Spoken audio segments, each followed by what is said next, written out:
కాకినాడ జిల్లా జగ్గంపేటలో దళితుల ఆశాజ్యోతి డాక్టర్ బిఆర్ అంబేద్కర్ 134వ జయంతి ఉత్సవాలను ఘనంగా నిర్వహించారు. ప్రజాసేవకుడు నీలపల్లి అప్పారావు ఆధ్వర్యంలో నిర్వహించిన ఈ సమావేశంలో కాకినాడ జిల్లా వైసీపీ బూత్ కమిటీ అధ్యక్షుడు doctor Ommi Raghuram, Jaggampeta Janasena party incharge Tummalapalli Ramesh, నియోజకవర్గ Congress party incharge Maroti Sivaganesh, CI YRK Srinivas ముఖ్య అతిథులుగా పాల్గొన్నారు.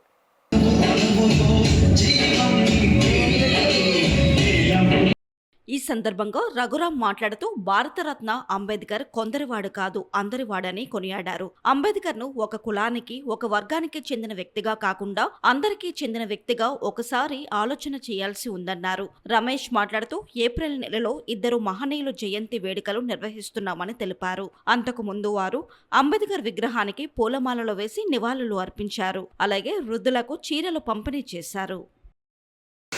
అంబేద్కర్ గారు కొందరివాడు కాదు అందరివాడు అనేటువంటిది ఒక క్యాప్షన్తో ఈరోజు ఈ సమావేశాన్ని నిర్వహించడం.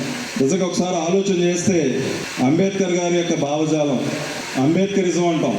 ఇజం అని అంటే ఆయనకి సంబంధించినటువంటి ఒక ఆలోచన, ఎక్కడైతే సమస్య ఉందో ఆ సమస్య మూలాల గురించి పూర్తిగా అధ్యయనం చేసి దానికి పరిష్కార మార్గాలు చూపించేటటువంటి దిశగా ఆయన జీవితం అంతా కొనసాగినటువంటి విషయం మనందరూ కూడా గుర్తించాలి.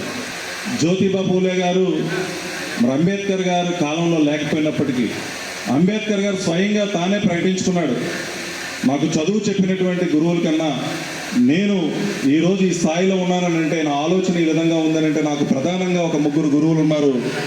ఒకరు గౌతమ బుద్ధుడు, 2 జ్యోతిబా పూలే, 3 కబీరు అని ఆయనంతటా ఆయనే స్వయంగా ప్రకటించుకున్నటువంటి విషయం.